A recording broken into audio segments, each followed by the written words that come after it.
Hello दोस्तों, नमस्कार। Political science learning में आप सभी का स्वागत है। हम लोग आज से शुरू कर रहे हैं आरपीएससी असिस्टेंट प्रोफेसर्स 2021 का जो क्वेश्चन पेपर है उसका एनालिसिस। तो आपके जो पॉलिटिकल साइंस का यूनिट 1 है, जिसमें इंडियन पॉलिटिकल थिंकर्स के बारे में दिया है, इंडियन पॉलिटिकल थॉट्स के बारे में दिया है। तो उसका आज हम लोग पार्ट 1 करेंगे, जिसमें हम लोग जितने भी एशियंट थिंकर से क्वेश्चंस आए हैं उसका डिटेल एनालिसिस देखेंगे। साथ ही साथ उनके बारे में कुछ एडिशनल जानकारियां भी उस क्वेश्चन से रिलेटेड या उस थिंकर से रिलेटेड जानकारी भी जानेंगे। तो आइए देखते हैं जो हमारा आज का पहला क्वेश्चन है, असर्शंस रीजंस का है। इसमें असर्शंस दिया हुआ है कि Manusmriti conceive of politics as an integrals to society. यानी जो मनुस्मृति है वो पॉलिटिक्स को सोसाइटी का, समाज का एक अभिन्न अंग मानती है, इंटीग्रल पार्ट मानती है। तो ये ट्रू है, असर्शंस यहाँ पर ट्रू है।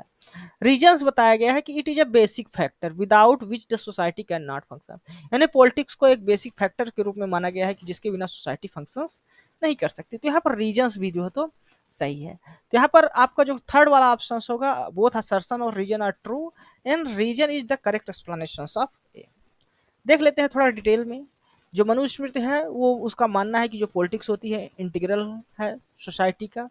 साथ ही साथ ये जो तो मनुस्मृति जो है तो कम्प्रिहेंसिव गाइड्स देती है, सोशल ऑर्गेनाइजेशंस किस प्रकार वर्क करना चाहिए, ड्यूटीज क्या होना चाहिए राजा की, लोगों की रिस्पॉन्सिबिलिटीज के बारे में भी बात करता है, ताकि जो है तो जो सोसाइटी है वो अच्छे से फंक्शन कर सके।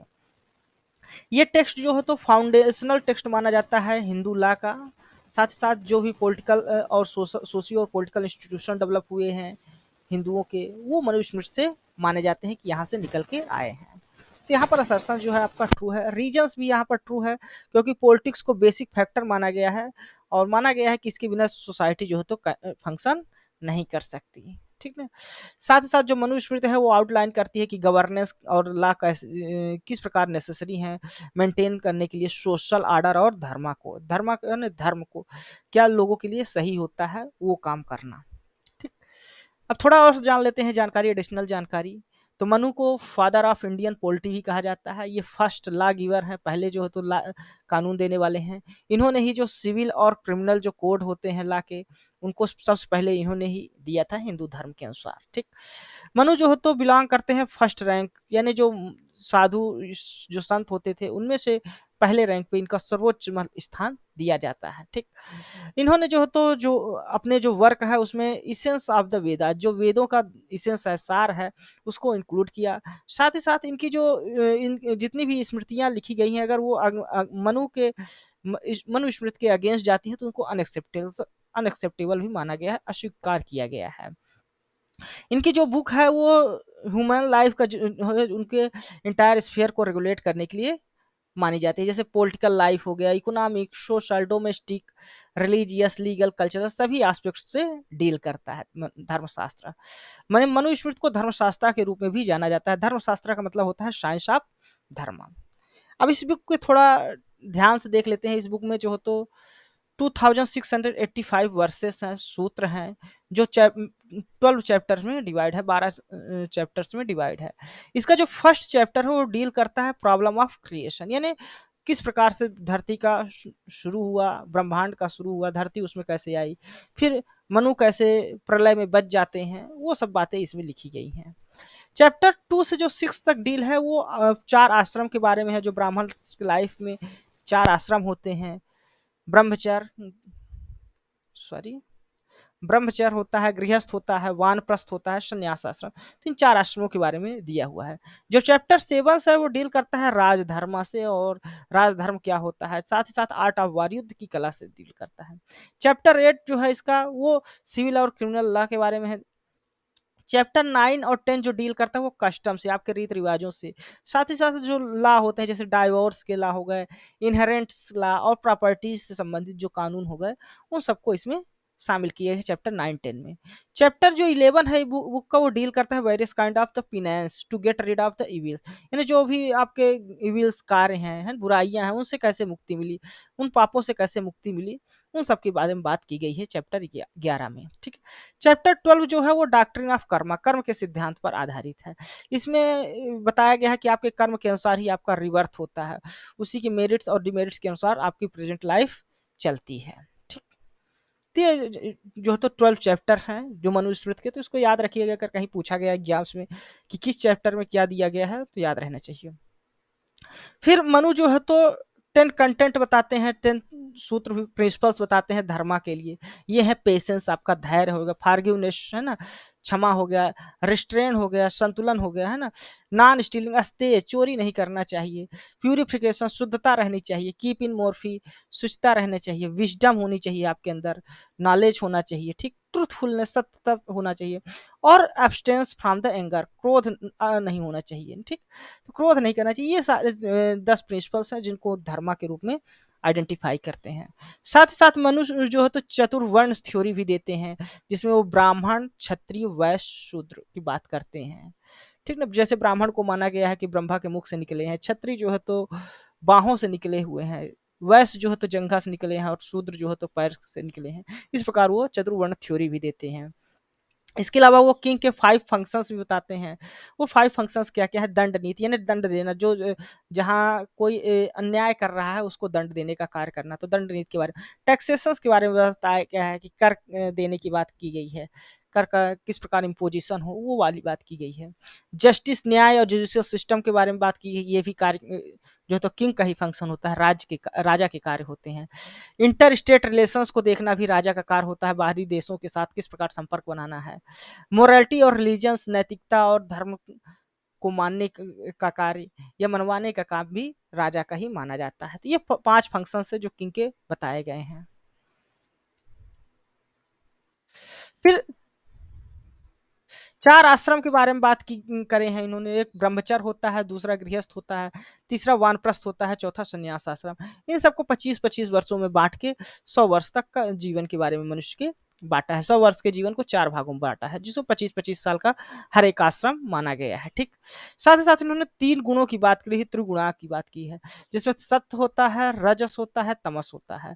तो जो सत्व होता है वो सबसे श्रेष्ठ माना गया है, उच्च माना गया है, और जो तमस होता है सबसे लोअर जो तो इसकी वर्च्यू मानी गई है, सबसे लोअर क्वालिटी का माना गया है। फिर जो मनु का अपने जो मनुस्मृति लिखते हैं उसमें सोर्सेस ऑफ लॉ बताते हैं। सोर्सेस ऑफ लॉ क्या होते हैं, कानून के नियम के सोर्स क्या होते हैं, स्रोत क्या होते हैं। उसमें सबसे पहले बताया है श्रुतिज या वेदास जो होते हैं, जिसमें यूनिवर्स इनको यूनिवर्सल लॉ कहते हैं। स्मृति के द्वारा या धर्मशास्त्र के द्वारा जो लॉ है वो लायर्स लॉ होता है, कानून वकीलों का लॉ माना जाता है, ठीक। ठीक, कस्टम्स और सोशल प्रैक्टिस को भी कानून या का सोर्स माना गया है, जैसे सदाचार, शिष्टाचार, ये सब भी सोर्स हैं। इसके अलावा उन्होंने डिक्टेट किया है गुड कॉन्शियसनेस ने, जो अच्छा होता है, जस्टिस जैसे हो गया, sense of justice derived from the prevailing social consciousness, इन्हें जो सामाजिक जागरूकता के द्वारा आता है, सामाजिक नैतिकता के द्वारा आता है, वो भी उसको भी सोर्स ऑफ लॉ माना जाता है।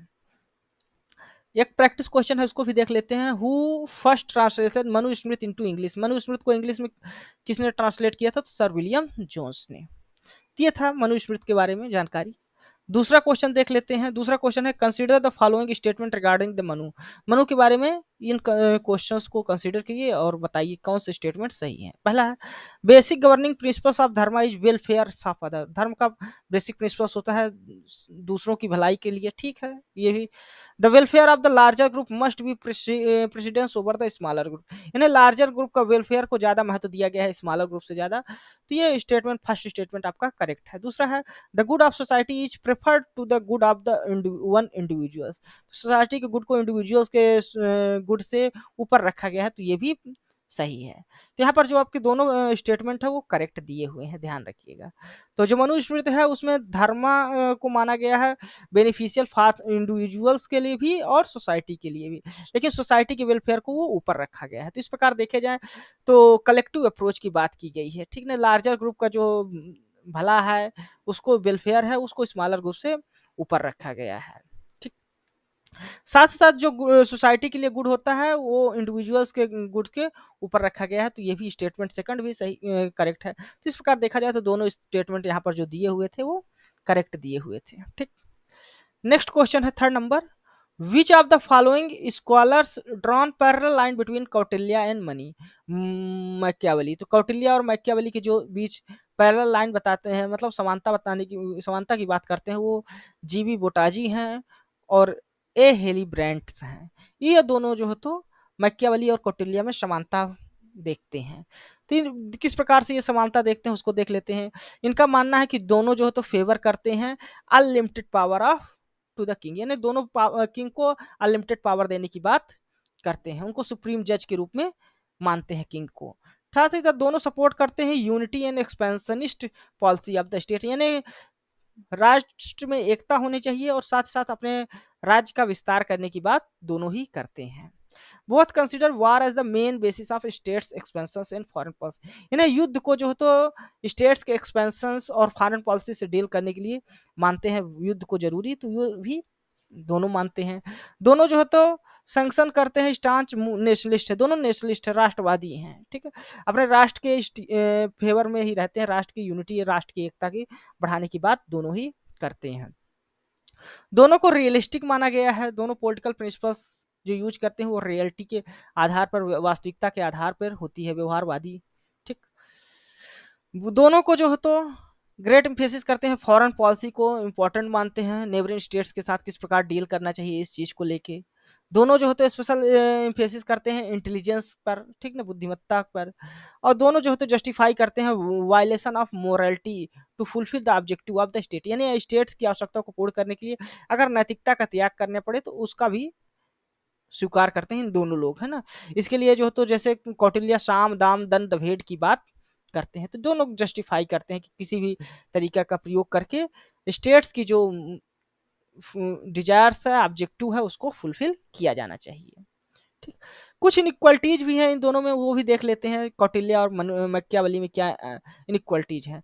जो कौटिल्य मैकियावेली का प्रिंस है वो रिलेटेड करता है केवल पॉलिटिकल अफेयर से रिलेट करता है, जबकि जो अर्थशास्त्र है वो जो है तो पॉलिटिकल और ह्यूमंस लाइफ का एवरीडे एरिया लाइफ जो है, एवरीडे लाइफ, उससे भी डील करता है।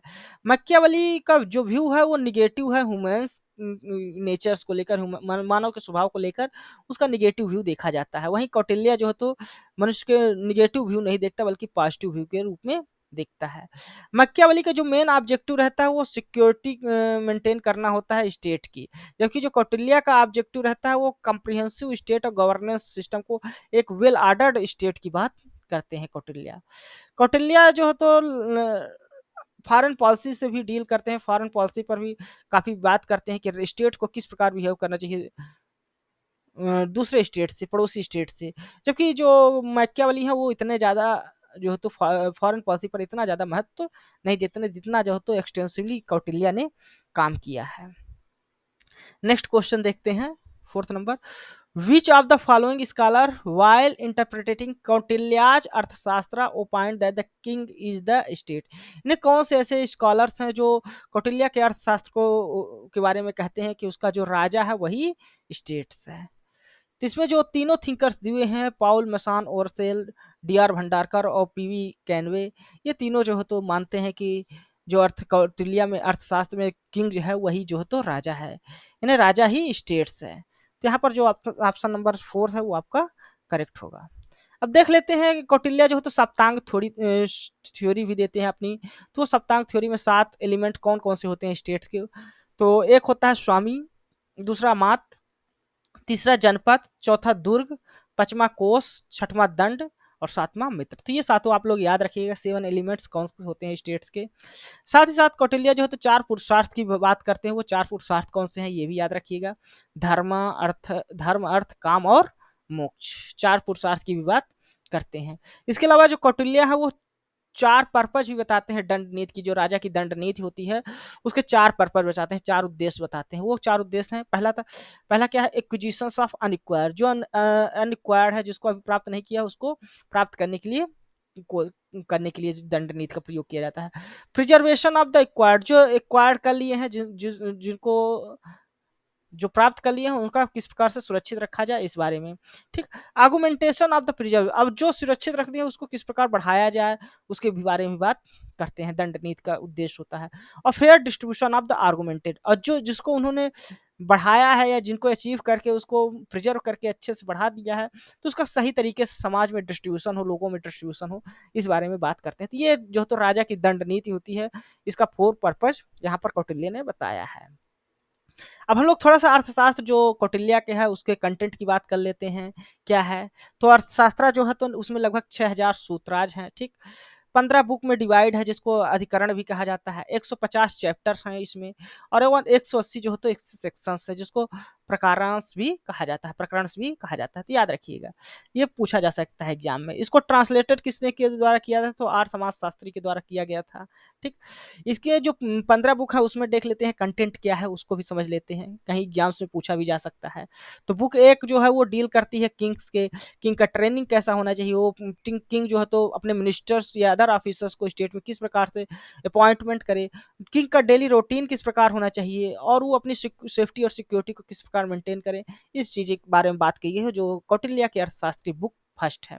जो कौटिल्य के अर्थशास्त्र की बुक सेकंड है वो डिस्क्राइब करती है ड्यूटीज ऑफ वेरियस एग्जीक्यूटिव जो ऑफिसर्स होते हैं उनके ड्यूटीज की बात करता है स्टेट के, है ना? जैसे स्टेट की एक्टिविटी होती है, एग्रीकल्चर होती है, माइनिंग होती है, तो इनको किस प्रकार से ड्यूटी अपनी ऑफिसर्स एग्जीक्यूटिव ऑफिसर्स करें, उस बारे में बात की गई। जो बुक 3 है वो डील करती है लॉ और एडमिनिस्ट्रेशन ऑफ जस्टिस से, ठीक? जो बुक 4 है वो डील करती है सप्रेशन ऑफ क्राइम को सप्रेशन करने के लिए किस प्रकार का मैकेनिज्म यूज किया जाता है उसके बारे में। बुक 5 जो है वो मिसलेनियस कलेक्शंस ऑफ टॉपिक्स है, जैसे सैलरी क्या होनी चाहिए ऑफिसर्स की, इस प्रकार की चीजें। बुक 6 जो है तो वो डील करती है constituent element of the state, और स्टेट के कॉन्स्टिट्यूएंट एलिमेंट्स क्या होते हैं, जो सप्तांग थ्योरी है, जैसे थ्योरी ऑफ फॉरेन पॉलिसी। तो ये एग्जाम से पूछा भी गया है कि कौन सी बुक जो है तो फॉरेन पॉलिसी से डील करती है, तो याद रहना चाहिए बुक 6 है। बुक 7 से डील करती है वो 6 मेथड्स ऑफ फॉरेन पॉलिसी क्या है, वो उसके बारे में बात की गई है, ठीक है। बुक 8 जो है तो वो डील करती है व्यसनस या कैलमिटी, कोई भी आ गई, आपदा आ गई, तो उससे कैसे डील करना है, ठीक ना। और बुक 9 जो है वो बताती है प्रिपरेशंस ऑफ वार, युद्ध के लिए कैसे युद्ध करना चाहिए, ट्रूप्स किस प्रकार की होनी, कितने प्रकार की होनी चाहिए, उनको मोबिलाइज किस प्रकार के करना चाहिए उनको, ठीक ना। तो ये सब चीज में युद्ध की कला के बारे में बात की गई है बुक 9 में। बुक 10 जो है तो वो डील करता है कि फाइटिंग के बारे में, किस प्रकार से युद्ध करना चाहिए, बैटल ग्राउंड में, युद्ध के मैदान में किस प्रकार से युद्ध करना चाहिए, डिफरेंट मोड्स ऑफ फाइटिंग भी इसमें दिया है, बैटल अरे किस प्रकार करना चाहिए, वो सब दिया है। बुक जो 11 है वो उसमें एक चैप्टर है वो डिस्क्राइब करता है कि कनक्वर किस प्रकार करना चाहिए, जो ओलिगार्की गवर्नेंस है उसके खिलाफ, है ना। तो इंस्टीड ऑफ अगर ओलिगार्की कई राजा हैं तो उस ग्रुप ऑफ चीफ्स को किस प्रकार से कनक्वर करें, किस प्रकार जीता जाता है, उस बारे में जो है तो बुक 11 में दिया हुआ है। बुक 12 जो है वो बात करता है कि अगर कोई किंग वीक है तो वो किस प्रकार जो है तो अपने स्ट्रांगर किंग से किस प्रकार जीते, उसके बारे में जो है तो बात की गई है बुक 12 में। बुक 13 जो है वो conquest of the enemies fort, यानी एनिमी के जो है तो किले को किस प्रकार से जीता जाए, उस बारे में बात की गई है। उसके जो जीती हुई टेरिटरी है उस पर किस प्रकार से रूल किया जाए, इस बारे में भी डिस्क्राइब किया गया है बुक नंबर 13 में। बुक नंबर जो 14 है वो डिस्क्राइब करती है सीक्रेट एंड अकल्ट प्रैक्टिस के बारे में, और बुक जो 15 है वो डिस्क्राइब करती है methodology and logical techniques use in work. Work में जो है तो किस प्रकार के मेथोडोलॉजी यूज करना चाहिए, किस प्रकार के लॉजिकल टेक्निक तार्किक नियमों का उपयोग करना चाहिए, उस बारे में बात की गई। तो ये 15 जो है तो बुक है अर्थशास्त्र की, और कौन किससे डील करता है उसके बारे में था। तो ये आप लोग याद रखिएगा, इसका नोट्स भी बना सकते हैं आप लोग। तो नेक्स्ट क्वेश्चन है, 5वां नंबर क्वेश्चन है आपका, असर्शंस रीजंस का क्वेश्चन है, ये जैन धर्म से संबंधित है, तो देख लेते हैं। असर्शंस क्या क्या है अकॉर्डिंग टू जैन आइडिया के अनुसार, recognition of the spiritual nature of the self, यानी स्वयं का जो है तो आध्यात्मिक जो ज्ञान है वो लीड करता है, ले जाता है search for freedom from passion and to need to discipline them, यानी आपको स्वतंत्रता की ओर ले जाता है और साथ ही साथ आपके लाइफ में नियंत्रण करने की बात करता है। तो ये तो सही है कि आपको अगर आध्यात्मिक ज्ञान हो गया स्वयं का, तो आप जो है तो स्वतंत्र हो जाएंगे और आपके लाइफ में एक डिसिप्लिन आ जाएगा जैन धर्म के अनुसार। उसका रीजंस क्या दिया गया है, at the same time the recognition of the spiritual equality of all being आत्मतुल leads to the ideal of ahimsa, यानी आपको स्पिरिचुअल अपने आप का आध्यात्मिक ज्ञान हो गया है सेल्फ का, तो आप जो है तो अहिंसा की तरफ बढ़ जाते हैं, आपको अहिंसा कर नहीं, मतलब हिंसा नहीं करते, हिंसा को छोड़ देते हैं, क्योंकि सभी में इक्वलिटी की बात करते हैं, सभी जितने भी आत्माएं हैं सब में आप समानता की बात करते हैं। तो यहाँ रीजंस भी सही है, तो यहाँ पर जो असर्शंस और रीजंस दिया है दोनों सही है, और रीजंस जो है तो करेक्ट एक्सप्लेनेशन है असर्शंस का, थर्ड नंबर जो है तो ठीक है। तो यहाँ पर यहीं पर एक्सप्लेन किया गया है थर्ड नंबर क्वेश्चन, इसको आप लोग देख सकते हैं कि जब आत्मा का स्वयं का रिकग्निशन हो जाता है तो हम लोग लिबरेट हो जाते हैं, कार्मिक जो बांड्स हैं उससे लिबरेट हो जाते हैं, स्वतंत्र हो जाते हैं। ठीक, साथ ही साथ डिसिप्लिन आता है, साथ ही साथ जब हम सबको आत्मतुल्य मान लेते हैं, सभी को अपने समान मान लेते हैं, इक्वलिटी की भावना आ जाती है, तो हम लोग नॉन वायलेंस का जो रास्ता है उसको अपना लेते हैं। ठीक, ये देख लीजिएगा। नेक्स्ट है questions, which of the following pair is not correctly match. यहाँ पर कुछ बुक्स दिए हैं, स्क्रिप्चर्स दिए हैं, उसके ऑथर्स दिए हुए हैं, तो कौन से नहीं है। नीति व्याकरण व्याकरण मित्र, ये जो है तो सोमदेव सूरी के द्वारा लिखा गया है, सही है। लघ वाराह नीति जो है तो आचार्य हेमचंद्र के द्वारा लिखी गई है, ये भी सही है। कुमार पाल प्रतिबोध, ये जो है तो प्रतिबोध सोम प्रभा सोम प्रभा आचार्य के द्वारा लिखा गया है, ये भी सही है। धर्म बिंदु जो है तो राजेंद्र सूरी के द्वारा नहीं लिखी गई है।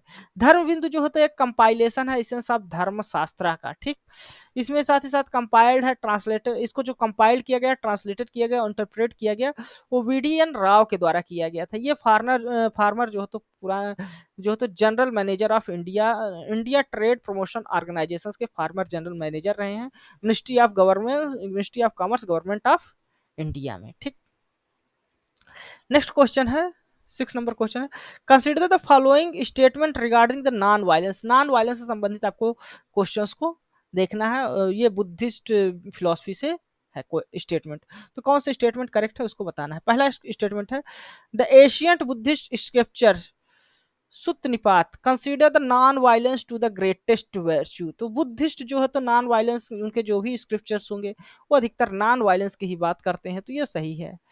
It is A mention in the Brahmanic धार्मिक सूत्र ऑफ सुत्त निपात that should be protected animals, तो ये भी सही है। तो ये प्रोटेक्ट एनिमल्स को प्रोटेक्ट करने की बात करते हैं, तो दोनों जो होते हैं यहाँ पर स्टेटमेंट आपके करेक्ट है। देख लेते हैं, नॉन वायलेंस कोर प्रिंसिपल्स है बुद्धिज्म का। ठीक, ठीक, सुत्त निपात जो है तो वो बुद्धिस्ट स्क्रिप्चर है, और सुत्त निपात is a collection of Buddhist discourses, while it is not explicitly greatest virtue, है ना, लेकिन ये जो है तो नॉन वायलेंस पर फोकस करता है, अपना इम्फेसिस देता है। ठीक है, द ब्राह्मण धार्मिक सूत्र जो है तो पाठ सुत्त निपात का भी पार्ट है। साथ ही साथ इसमें लाइफ को प्रोटेक्ट करने की बात की गई है, इंक्लूडिंग द एनिमल्स। तो यहाँ पर दोनों जो आपके स्टेटमेंट 1 और 2 है, दोनों भी सही हैं। ठीक, नेक्स्ट क्वेश्चन है, which of the following path या मार्ग prohibit the business of animal for slaughter, यानी स्लाटर के लिए एनिमल्स का जो व्यवसाय होता है उसको जो तो प्रोहिबिट करता है, रोक लगाता है। अकॉर्डिंग टू अष्टांगिक मार्ग और बुद्धिज्म, बुद्धिज्म के जो अष्टांगिक मार्ग है उसमें से किस मार्ग के तहत जो तो एनिमल्स के साथ एनिमल्स के बिजनेस को जो व्यवसाय होता है वो स्लाटर के लिए किया जाता है, उस पर रोक लगाने की बात की गई है। तो ये होगा सम्यक आजीव पर। ठीक, तो जो सम्यक अष्टांगिक मार्ग जो नोबल एट फोर्थ पाल है उसमें सम्यक आजीव जो है, या इसको राइट लाइवलीहुड भी कहा जाता है, उसमें जो है तो जीवों को स्लाटर के लिए व्यवसाय व्यापार करने के लिए मनाही की गई है। ठीक, अब हम लोग एट फोल्ड पाथ कौन से होते हैं जो प्रैक्टिस किए जाते हैं बुद्धिस्ट के द्वारा, उसको देख लेते हैं। राइट व्यू है, राइट रिजॉल्व है, right speech, right conduct, right livelihood, right effort, right mindfulness और राइट समाधि। ये 8 जो तो पाथ हैं, अष्टांगिक मार्ग हैं, जिसके जो बुद्धिस्ट फिलॉसफी के द्वारा दिए गए हैं। नेक्स्ट क्वेश्चन है, which of the following functions were consider necessary by Ziauddin Barani for sovereign. जो सोवरेन किंग होता है उसके लिए क्या नेसेसरी फंक्शंस की बात की गई है। इन्फोर्समेंट ऑफ शरीयत, शरीयत के कानून को लागू करना। Checks on immoral and sinful acts, immoral और सिंफुल एक्ट्स जो भी हो उनको चेक करना, उसको रोकना। Dispensing the justice which included appointment of various officer. तो ये सभी कार्य जो होते हैं उसके सोवरेन या जो किंग होता है उसको बताए गए हैं। तो देख लेते हैं थोड़ा जयुद्दीन बर्नी के बारे में। जयुद्दीन बर्नी जो है तो मिडिवल इंडियन हिस्टोरियन और पॉलिटिकल थिंकर रहे हैं। इन्होंने कई सारे फंक्शंस बताए हैं कि जो सोवरेन होता है उसका क्या क्या फंक्शंस करना चाहिए। ये अपनी बुक जो फतवा ए जहां दारी है उसमें बताया है। तो इसमें कहा है कि जो किंग है वो मोनार्कियल फैमिली से होना चाहिए, उसके अंदर स्ट्रॉन्ग सेंस ऑफ जस्टिस होना चाहिए, वो फॉलोवर होना चाहिए शरीयत या इस्लामिक जो कानून है उसका फॉलोवर होना चाहिए, ठीक है। उसको गार्ड के एजेंट्स के रूप में धरती पर कार्य करने के लिए बात करता है कि जो किंग होता है गार्ड के एजेंट के रूप में कार्य करता है। वो जवाबी को मेंटेन करने की बात करता है, जो स्टेट्स के कानून होते हैं, है ना, शरीयत के साथ साथ। साथ ही साथ वो कहता है कि जो राजा होता है या सोवरेन होता है उसको पर्सनल और पॉलिटिकल लाइफ में डिस्टिंक्शन बना के रखना चाहिए, अलग अलग उनकी जो पर्सनल और पॉलिटिकल लाइफ रोल होता है वो दोनों अलग अलग होते हैं। वो साथ ही इंश्योर करता है कि जो नोवेल्टी होती है रूलिंग क्लास की उसको जो तो रूल करना चाहिए, और वो जो तो प्रिजर्वेशन करना चाहिए जो मुस्लिम फैमिलीज हैं उनके इंटरेस्ट को, ठीक। साथ ही साथ ये वेल ऑर्गेनाइज्ड ब्यूरोक्रेसी और आर्मी को भी सपोर्ट करता है स्टेट के वेल फंक्शनिंग के लिए। जियाउद्दीन वर्नी जो है तो अपनी जो बुक लिखता है तारीख फिरोज शाही, इसमें जो है तो गैसुद्दीन बलबन से लेके early years of Firoz Shah Tughlaq तक के काल का जो है तो हिस्ट्री है उसको लिखता है। तारीख फिरोज शाही हिस्ट्री ऑफ फिरोज शाह होता है, जिसको उन्होंने लिखा था 1357। तो ये पूछा भी जा सकता है कि बुक तारीख फिरोज शाही कब लिखा गया था 1350। ये फिरोज शाह के हिस्ट्री के बारे में है, किस शासक से किस शासक की हिस्ट्री है, तो गैसुद्दीन बलबन के टाइम से लेके फिरोज शाह तुगलक के टाइम का दिया, तो ये हिस्ट्री है, तो याद रखिएगा ये सब। इसके अलावा इसने जो है तो फतवा जहानदारी भी लिखा है, ठीक। तो जिसमें दिल्ली सल्तनत के वही गयासुद्दीन बलबन से फिरोज शाह तुगलक के बाद के बीच का हिस्ट्री लिखा है, और इसमें कहता है कि जो दिल्ली के सुल्तान हुए हैं गयासुद्दीन तुगलक से लेके गयासुद्दीन बलबन से लेके फिरोज शाह तुगलक तक, इन्होंने जो शरीयत या इस्लामिक लॉ है उसको हमारे गाइडलाइंस को फॉलो किया है, इसी कारण ये प्रॉस्परस रहे हैं, ये बढ़े हैं, है ना। लेकिन जिन्होंने नहीं फॉलो किया है उन रूल्स कानून को वो बुरी तरह से फेल हुए हैं, ऐसा मानना है। साथ ही साथ ये यह भी मानता है कि जो फतवा जहादारी है कि जो सुल्तान होता है या किंग होता है वो सुल्तान ऑफ मोहम्मद ऑफ गाजा के जो तो विचारों से, उनके सलाह से, उनके एडवाइस से कार्य करता है, ठीक है। तो ये मानता है कि उनके जो विचार होते हैं वो सुल्तान ऑफ मोहम्मद ऑफ गाजा के होते हैं। नेक्स्ट क्वेश्चन है assertions रीजंस का क्वेश्चन है। According to Ziauddin Barani that justice is necessary condition for religion and religion is necessary condition for justice. इन्हें जस्टिस या न्याय जो है तो नेसेसरी कंडीशन बताता है धर्म का, और वहीं पर धर्म भी नेसेसरी कंडीशन है जस्टिस का। ये दोनों बर्नी के द्वारा ये कथा स्टेटमेंट जो असर्शंस है ये सही है। रीजन क्या बताया गया है, it is a balance in the actions of peoples और जज, यानी जो बैलेंस बना के लोगों के कार्य हैं एक्शंस हैं वो उसमें बैलेंस बनाने का काम करता है धर्म और न्याय। तो ये भी बात सही है, दोनों जो होते हैं यहाँ पर स्टेटमेंट सही हैं, और दोनों एक दूसरे के यहाँ पर रीजंस जो होते करेक्ट एक्सप्लेनेशन है असर्सस का, ठीक है। तो जियाउद्दीन बर्नी जो है तो वो जस्टिस और रिलीजन को इंटरविंड मानता है, ठीक ना, एक दूसरे से मिले हुए हैं, ठीक ना। इसी कारण ये अपना जो बात करता है, this perspective reflected the works were align justice with religious merit and well being of Muslim community. यानी जो जस्टिस है और धर्म है वो दोनों मिलके ही मुस्लिम कम्युनिटी की जो वेल बीइंग है उसके लिए कार्य करता है, उसके लिए उससे अलायंस करता है, जोड़ता है, ठीक। नेक्स्ट क्वेश्चन है Abul Fazal accepted which of the following theory of kingship. Kingship की कौन सी थ्योरी को एक्सेप्ट करता है, तो ये एक्सेप्ट करता है अबुल फजल डिवाइन इंस्पिरेशनल थ्योरी को। देख लेते हैं अबुल फजल जो है तो एक्सपोजिशन करता है अकबर्स के थ्योरी ऑफ किंगशिप को as a divine inspiration theory. उसका मानना है कि जो कॉन्सेप्ट ऑफ किंगशिप है उसमें कहता है, आर्टिकुलेट करते हुए कहता है कि फर ए इजादी की बात करता है, जिसमें वो कहता है कि किंग पर डिवाइन लाइट पड़ रही है, और जो डिवाइन लाइट है ये गॉड से आती है और किंग पर डायरेक्टली पड़ती है। तो इस प्रकार हम लोग देखें कि अबुल फजल जो बात करता है वो divine inspiration theory of kingship की बात करता है। नेक्स्ट क्वेश्चन है Abul Fazal divided society into 4 parts, which of the following was given first place. जो 4 पार्ट में डिवाइड करता है, to warriors, scholars, to artisan and to हब्समैन। तो इसमें से जो कौन सा पार्ट है जिसको वो फर्स्ट प्लेस पे रखता है, तो जो वॉरियर्स क्लास है उसको वो फर्स्ट प्लेस देता है, ठीक ना। तो मुगल अकबर के एम्परर के जो है उसके कोर्ट का दरबारी कवि है अबुल फजल, हिस्टोरियन है, फिलोसफर है, और वो अपना जो डिवाइड करता है सोसाइटी को 4 पार्ट्स में डिवाइड करता है, और उसमें से वॉरियर्स को फर्स्ट जो तो प्लेस पे रखता है। तो ये था हमारा पेपर फर्स्ट का पार्ट वन एनालिसिस, जो इंडियन पॉलिटिकल थॉट का एशियन जो थिंकर्स थे उनको हमने एनालिसिस किया। ये वीडियो आपको कैसा लगा अपने कमेंट्स के माध्यम से हमें जरूर बताइएगा। साथ ही साथ आप हमारे इस वीडियो को लाइक कर दें और हमारे इस चैनल को सब्सक्राइब कर लें, ताकि जो आरपीएससी असिस्टेंट प्रोफेसर का जो भी एनालिसिस है पेपर का वो आपको मिल सके।